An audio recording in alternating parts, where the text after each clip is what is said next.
রাস্তায় রাত জাগছেন শিক্ষক শিক্ষিকারা। পরিবর্তনের পশ্চিমবাংলা, পরিবর্তনের বাংলায় রাস্তায় শিক্ষক শিক্ষিকাদের রাত জাগাটা কার্যত আমাদের নিউ নর্মালে পরিণত হয়েছে।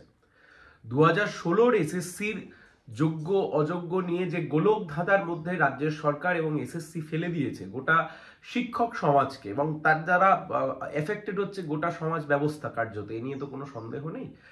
এসএসসি গতকাল বিকাল 6টার সময় তালিকা প্রকাশ করবেন বলেছিলেন যে কারা যোগ্য কারা অযোগ্য। গতকাল থেকে আন্দোলন চলছে, লিস্ট এবং তার ভিত্তিতে যে বিভিন্ন দাবি দাওয়া রয়েছে শিক্ষক শিক্ষিকারা সেখানে পৌঁছে গিয়েছেন।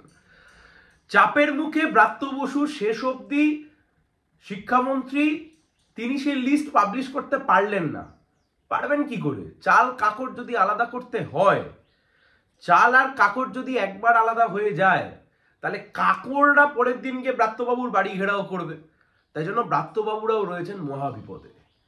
তৃতীয় কাউন্সিলিং অবধি নাকি বৈধ, বাকি কাউন্সিলিং তারপর থেকে যা হয়েছে তা নাকি আর বৈধ নয়, খবরে যেটুকু শোনা গেছে। আচ্ছা, তৃতীয় কাউন্সিলিং অবধি যদি বৈধ হয়ে গিয়ে থাকে আর তারপরের কাউন্সিলিং গুলো যদি বৈধ না হয়ে গিয়ে থাকে, তাহলে এতদিন এসএসসি সেটা জানায়নি কেন? এতদিন তো রাজ্যের সরকার, মাননীয় মুখ্যমন্ত্রী আর শিক্ষামন্ত্রীরা বুক ফুলিয়ে ঘুরে বেড়াচ্ছিলেন আর বলছিলেন কোনো দুর্নীতি হয়নি, কেবলমাত্র মামলা হয়েছে বলেই চাকরি গেছে, মানে অ্যাজ ইফ মামলা করেছে বলে চাকরি চলে গেছে, কোনো চুরি হয়নি, কোনো দুর্নীতি হয়নি। আজকে যদি শিক্ষামন্ত্রী বলতে বাধ্য হন, আজকে যদি শিক্ষামন্ত্রী স্বীকার করে নেন যে তৃতীয় কাউন্সিলিং এর পরে যা যা নিয়োগ হয়েছে সবটাই অবৈধ, তাহলে সরকার এতদিন মিথ্যা কথা বলছিল, জেনে বুঝে ইচ্ছা করে মিথ্যা কথা বলছিল সরকার। এ হচ্ছে 1 নম্বর কথা। 2 নম্বর কথাই কেমন পশ্চিমবাংলা।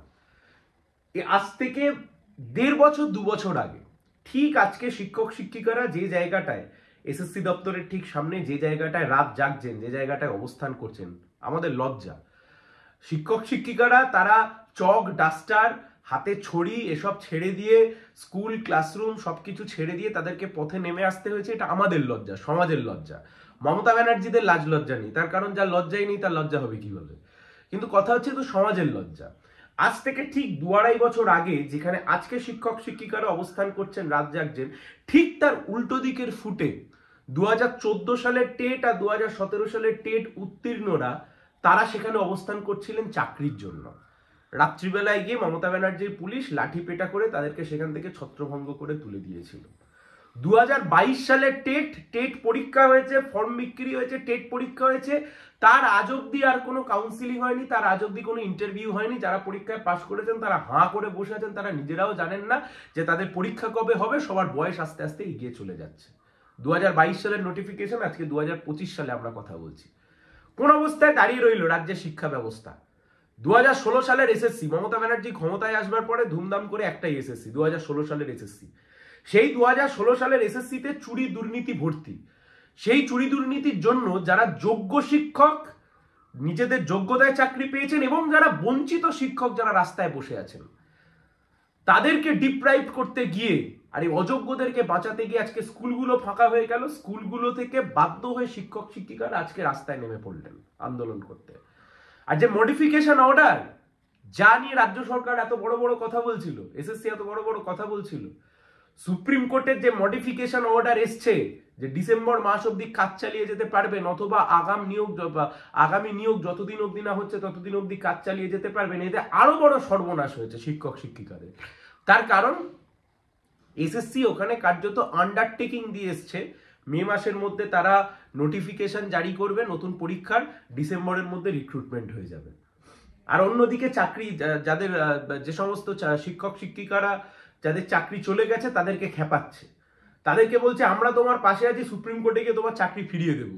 আর এসএসসি গিয়ে মডিফিকেশন অর্ডার চেয়ে সেখান থেকে মডিফিকেশনের সময়তে গিয়ে আন্ডারটেকিং দিয়ে আসছে সুপ্রিম কোর্টের কাছে যে না, মে মাসের মধ্যেই আমরা নতুন নোটিফিকেশন পাবলিশ করব, আর ডিসেম্বর মাস অব্দি এনারা চাকরি করুক, ডিসেম্বর মাসে আমরা নিয়োগ প্রক্রিয়াকে সম্পন্ন করব। কোনটা সত্যি, কোনটা আসল মুখ সরকারের, আজকে রাজ্যের মানুষ জানতে চাইছে। দেখুন, সিপিআইএম শূন্য, বামপন্থীরা শূন্য, এসব কটাক্ষ এতদিন ধরে অনেক হয়েছে, কিন্তু চোখ খুলে তাকিয়ে দেখুন তো 1997-98 সালে বুদ্ধবাবু জ্যোতিবাবুদের হাত ধরে যে শিক্ষা দপ্তরের ছাতার তলায় এসএসসি তৈরি হয়েছিল, যে এসএসসি প্রতি বছর রিক্রুটমেন্ট করেছে, চাকরি দিয়েছে, যারা চাকরি পেয়েছেন তাদের মধ্যে অনেকে হয়তো কেউ তৃণমূল করেন আজকে, কিন্তু তারা মাথা উঁচু করে আজকে স্কুলে যাচ্ছেন। মমতা ব্যানার্জির আমলে 2016 সালে যারা চাকরি পেলেন, যে শিক্ষক শিক্ষিকারা আমাদের বাড়ির ছেলে মেয়েদেরকে পড়ালো, আমাদেরকে পড়ালো, 2016 সালের শিক্ষক শিক্ষিকারা, সেই শিক্ষক শিক্ষিকাদের একটা বড় অংশ এই মুহূর্তে এসএসসি ভবনের সামনে অবস্থানরত। স্বাভাবিকভাবে মমতা ব্যানার্জির পুলিশ আশপাশে যত যা বাথরুম রয়েছে, যত টয়লেট রয়েছে, সেখানে চাবি মেরে দিয়েছেন। তার কারণ আন্দোলনকে যাতে অঙ্কুরেই নষ্ট করে দেয়া যায়। এর কিছুদিন আগে কসবাতে ডিআই অফিসের সামনে সেখানে পুলিশরা গিয়ে শিক্ষক মশাইদেরকে লাঠি পেটা করেছে, লাথি মেরেছে। আজকে শিক্ষক শিক্ষিকারা যাতে বাথরুমে না যেতে পারেন তার জন্য বাথরুমের দরজা পর্যন্ত লক করে দিয়েছে এই রাজ্যের মহান পুলিশ। আমরা জানি শিক্ষক শিক্ষিকারা যারা সমাজ তৈরি করেন, যারা সমাজ তৈরির কারিগর, আমরা জানি শুধুমাত্র বাথরুমের জন্য, শুধুমাত্র কিছু ঠুনকো জিনিসের জন্য এত বড় আন্দোলনকে তারা বিফলে যেতে দেবেন না। রাজ্যের শিক্ষা ব্যবস্থা আজকে রাস্তায় লুটোচ্ছে। ধিক্কার মমতা ব্যানার্জি, ধিক্কার এই রাজ্যের সরকারকে।